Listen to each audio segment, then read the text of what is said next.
야곱, 다윗, 아브라함, 한나, 요셉, 하박국. 자, 불러드린 성경 인물들의 공통점을 한번 찾아보시기 바랍니다.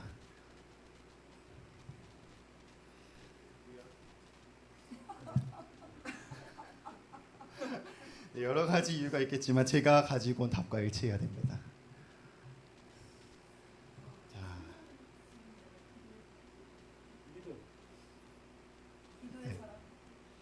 자, 그것도 맞긴 하지만 제가 가져온 답과는 좀 다릅니다. 자, 맞추기 어렵다면 한번 이야기를 듣고 생각해 보도록 하겠습니다. 자, 야곱은 하나님의 부르심을 따라 외삼촌의 집을 떠나려 합니다. 외삼촌의 계략에도 불구하고 하나님의 지혜로 말미암아 큰 재산을 이루었습니다. 그리고 4명의 아내와 12자녀를 데리고 가나안으로 향할 계획을 세웁니다.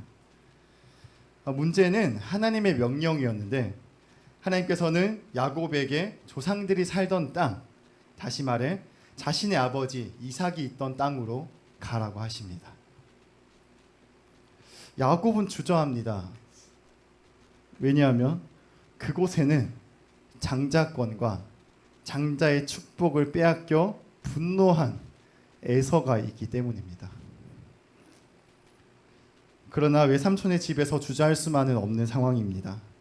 외삼촌 라반의 자식들은 질투와 시기, 라반은 반복된 속임수와 부당한 대우가 바로 그 이유입니다. 야곱은 라반의 집을 떠나 가나안으로 향합니다. 이제 압복강을 건너면 가나안까지 6.4km 밖에 남지 않았고 엎친 데 덮친 격으로 형 에서가 400명을 데리고 기다린다고 합니다. 야곱은 간절히 기도합니다. 창세기 32장 11절에 이렇게 증거합니다. 내가 죽게 간구하오니 내 형의 손에서 에서의 손에서 나를 건져내시옵소서. 내가 그를 두려워함은 그가 와서 나와 내 처자들을 칠까 겁이 나기 때문입니다. 그러자 하나님은 바로 이렇게 응답하십니다. 내가 반드시 내게 은혜를 베풀어 내 씨로 바다에 셀 수 없는 모래와 같이 많게 하리라. 아멘. 이 약속을 받고 모든 무리를 약복강 건너게 한 뒤에도 야곱은 계속 기도를 합니다. 그리고 그는 천사와 씨름을 하며 옥신각신하다 결국 축복까지 받고야 맙니다. 그 결과 야곱의 이름이 이스라엘이 되는 축복을 받습니다. 야곱이 이스라엘이 된 바로 다음 날 그의 가장 큰 공포였던 에서는 아직도 400명과 함께 가나안에서 야곱을 기다리고 있습니다. 다윗은 막내로 태어나 가문의 재산인 양을 치는 역할을 맡고 있었습니다. 그는 양을 치며 수많은 별들을 바라보고 위험한 들짐승들로부터 양을 지켜냈습니다.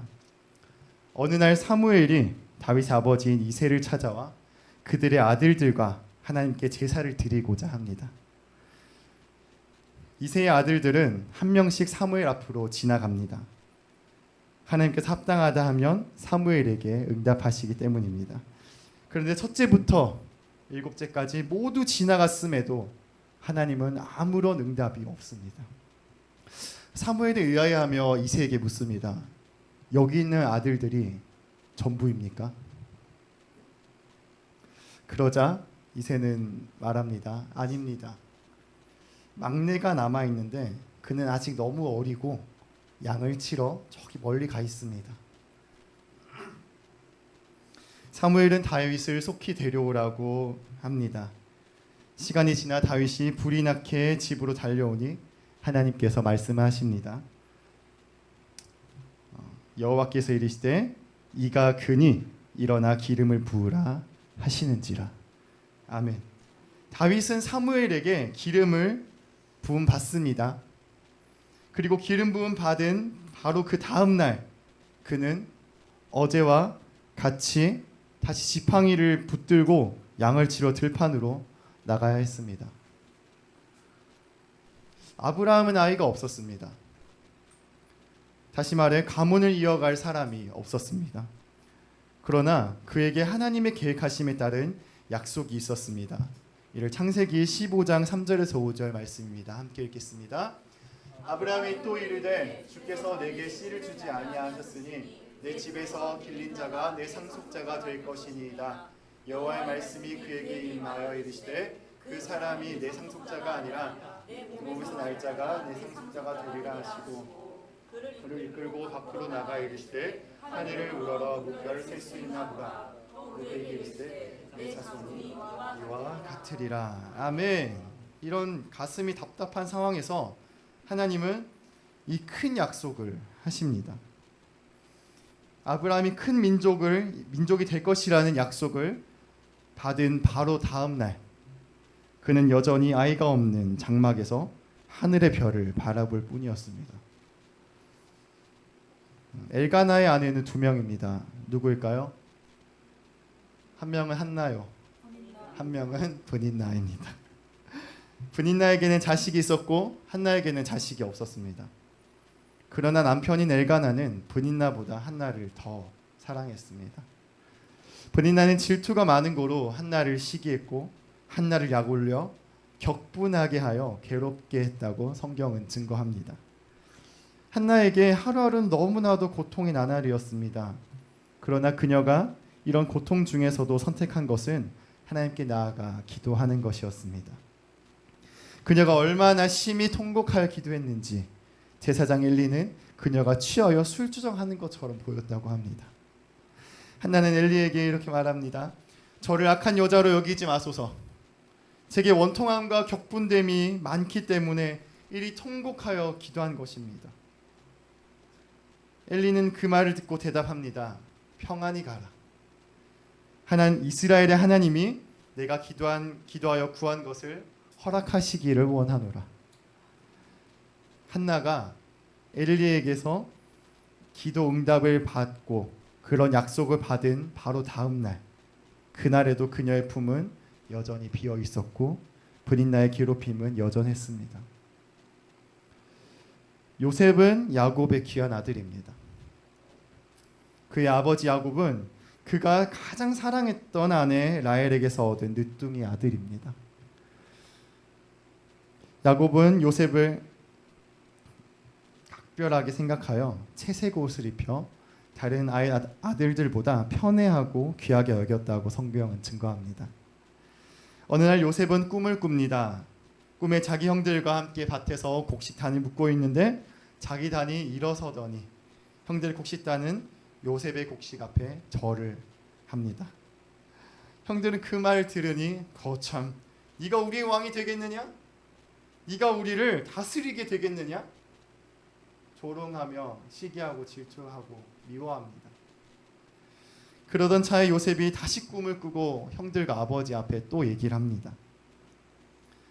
내가 또 꿈을 꾸었는데 해와 달과 11별이 제게 절을 하더랍니다. 형들은 시기하고 더더욱 미워합니다. 요셉이 하늘의 꿈을 꾼 바로 다음 날 형들의 시기가 본격적으로 시작되어 결국 구덩이에 던져졌고 상인에게 팔려 아버지를 볼 수 없는 상황이 되었고 타국에서 종으로 일하게 되는 인생이 되어버렸습니다. 꿈을 꾼 요셉의 일상은 무너져버린 채 문제는 악화되어져만 갔습니다. 하박국은 히브리어로 매달리다, 포옹하다라는 뜻을 가집니다.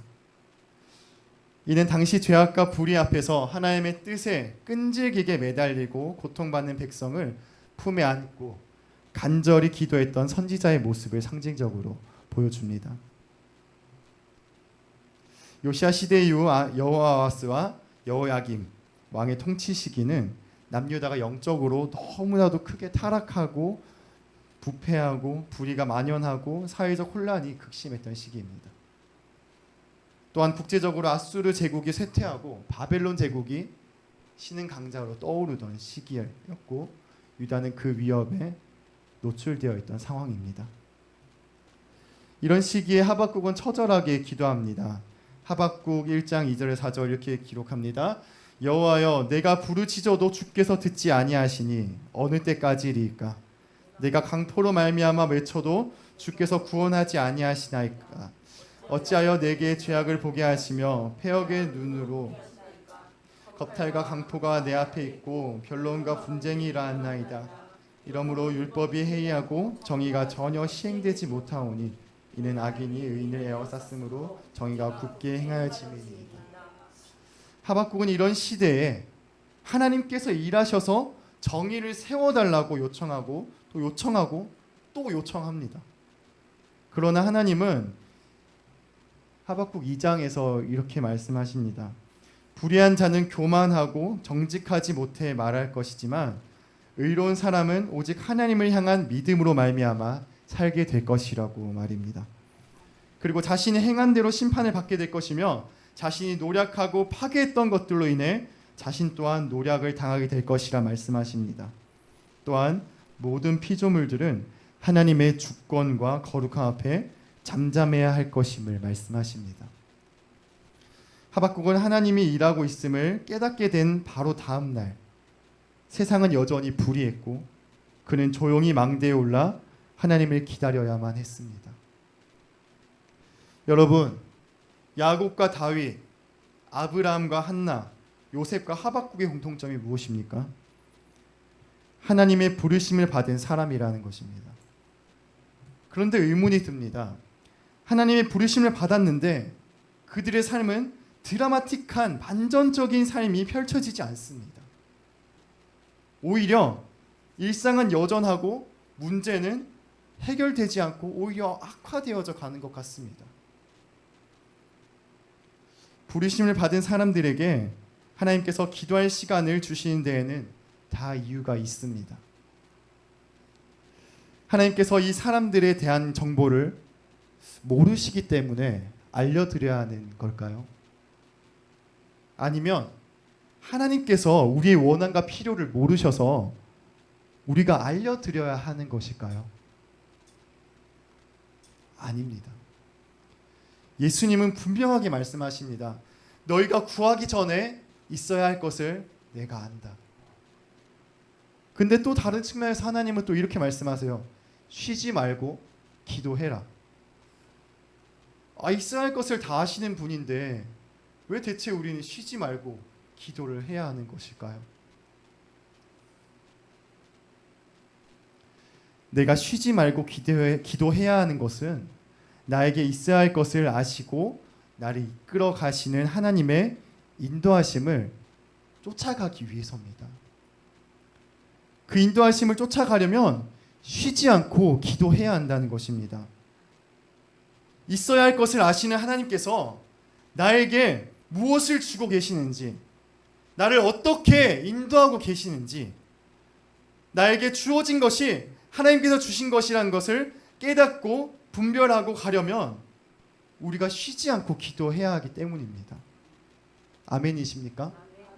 오늘 소개한 부르심은 야곱, 다윗, 아브라함, 한나, 요셉, 하박국, 이들이 하나님께 위대한 약속을 받고 기름 부음을 받았음에도 불구하고 그들의 삶은 즉시로 변하지 않았습니다.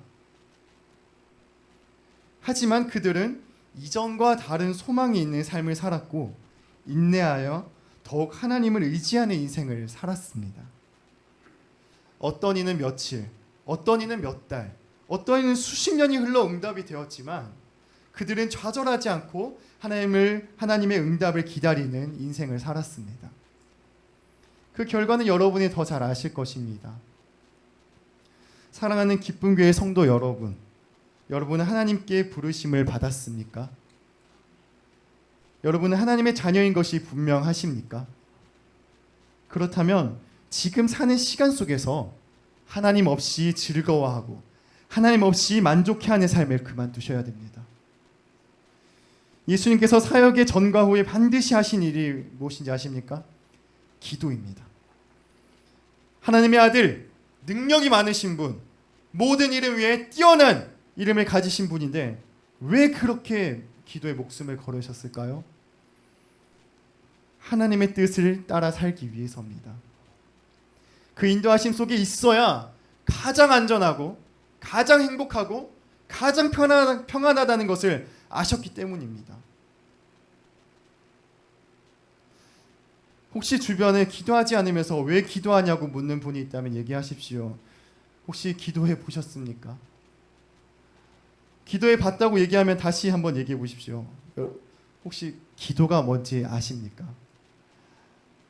기도를 해본 사람은 결코 이렇게 말하지 않습니다. 예수님께서 기도하는 것을 알면서도 이런 말을 하고, 기도의 능력을 안다고 하면서도 기도를 소홀히 하는 사람은 기도의 맛을 본 적이 없는 사람입니다. 하나님의 뜻이 가장 정의롭고 가장 완벽하며 가장 선합니다. 예레미야 29장 11절에 이렇게 말씀합니다. 여호와의 말씀이니라. 너희를 향한 나의 생각을 내가 아나니 평안이요 재앙이 아니니라. 너희에게 미래와 희망을 주는 것이니라. 아멘. 어떤 것도 하나님의 뜻을 앞세우며 합리화할 수 없습니다. 왜냐하면 천지 만물을 지으신 분이 바로 하나님이시기 때문입니다. 세상 만사 물리 법칙을 발견하고 또 발견해도 그것은 이해되지 않는 것 투성입니다. 지금도 인체를 완벽하게 이해하지 못하고 이 지구를 완벽하게 탐사하지 못합니다. 물리 법칙은 여전히 발견되어지고 있고, 이를 풀어내기 위해서 머리를 쥐어짜는 작업이 아직도 진행되고 있습니다. 하나님의 창조 섭리 법칙을 인간의 머리로 어찌 다 이해할 수 있단 말입니까? 마찬가지로 우리를 향한 하나님의 선하신 계획을 우리가 어찌 다 이해하고 판단할 수 있단 말입니까? 지금 우리에게 주어진 상황은 하나님의 계획하심의 일부분일 뿐입니다. 위대하다 말하는 민족의 아버지 아브라함은 약속을 받고도 25년이 지나서야, 100세가 되어서야 아들을 얻을 수 있었고, 다윗은 양을 치다가 기름 부음을 받았지만 여전히 지팡이를 들고 들판에 나가 목동 일을 해야 했고, 야곱은 천사와의 씨름에서 다리를 쩔뚝이며 이스라엘이라 불리는 큰 약속을 받았지만 형 에서의 위협은 사라지지 않았습니다. 한나는 핍박을 받고 기도로 울부짖었지만 여전히 아이는 품에 없었고, 요셉은 꿈을 통해 하나님의 약속을 받았으나 형들에게 버림을 받아 종으로 팔려가며 상황은 악화만 되어져 갔습니다. 하박국은 하나님께서 일하심을 깨달았으나 세상은 여전히 불의했습니다.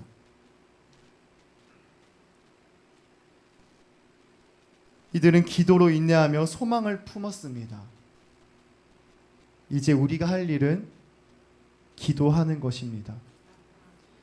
아무리 어둡고 긴 터널도 결국은 빠져나와 빛을 보게 되어 있습니다. 지금 상황이 어렵더라도 여러분 염려하지 마십시오. 하나님의 부르심을 받은 훌륭한 신앙의 선조들을 기억하십시오. 그리고 예수님께서 기도를 통해 이 땅에서 사명을 감당하셨다는 것도 기억하십시오. 하나님은 이 시간을 통해 하나님의 뜻을 깨닫기를 원하시고 내게 응답하기를 원하고 계십니다. 여러분 혹시 매일이 지루하고 단조로움의 연속이십니까? 천국을 소유했는데 내 삶은 여전히 재미가 없고 기쁨이 없는 걸까 생각하십니까? 우리는 이제 이 모든 답을 하나님께 얻어야 합니다. 답을 얻는 방법은 기도를 통한 하나님과의 깊은 교제입니다.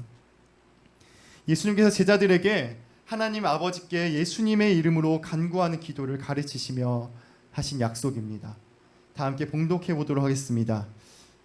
요한복음 16장 24절입니다. 지금까지는 너희가 내 이름으로 아무것도 구하지 아니하였으나 구하라 그리하면 받으리니 너희 기쁨이 충만하리라. 아멘. 이전까지는 제자들이 예수님의 이름으로 구한 적이 어떤 것도 없었지만 이제는 예수님의 이름으로 구하면 받을 것이고 이를 행하였을 때 기쁨이 충만하게 될 것이라고 약속하십니다. 기쁨교회 성도 여러분, 우리는 천국을 소유한 자들입니다. 이제 더 이상 이 어둠에 패배하지 않고 빛의 자녀답게 기도로 승리하시길 바랍니다. 기도하는 자에게는 반드시 응답이 있고 그에 따른 하나님의 계획하심이 반드시 나타나게 되어 있습니다. 포기하지 마십시오. 멈추지 마십시오. 우리 모두 하나님의 일하심이 드러나는 복된 인생이 되기를 예수님의 이름으로 축복합니다. 아멘. 우리 찬송가 384장 이렇게 찬양하겠습니다.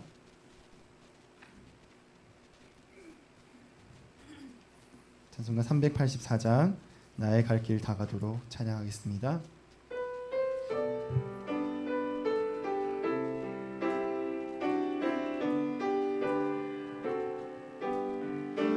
나의 갈 길 다가도록 예수 인도하시니 내 주 안에 있는 긍휼 어찌 의심하리요. 믿음으로 사는 자는 하늘 위로 받겠네. 무슨 일을 만나든지 만사 형통하리라. 무슨 일을 만나든지 만사 형통하리라.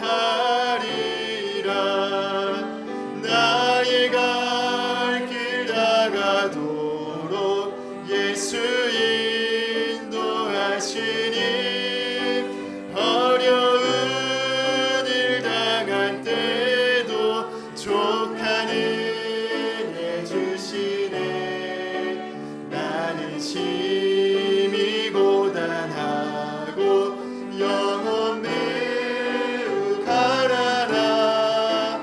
나의 앞에 반석에서 샘물 나게 하시네. 나의 앞에 반석에서 샘물 나게 하시네.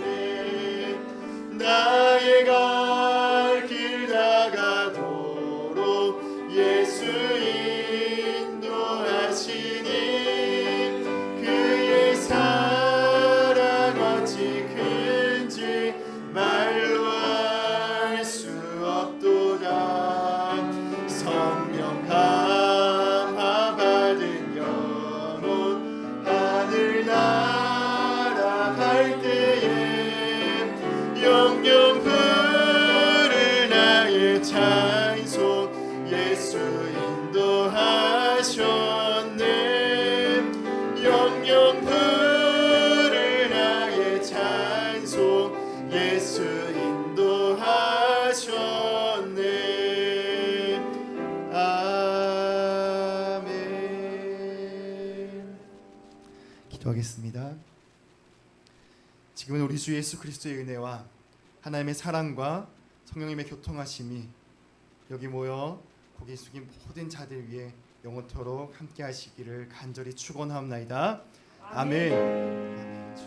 아멘.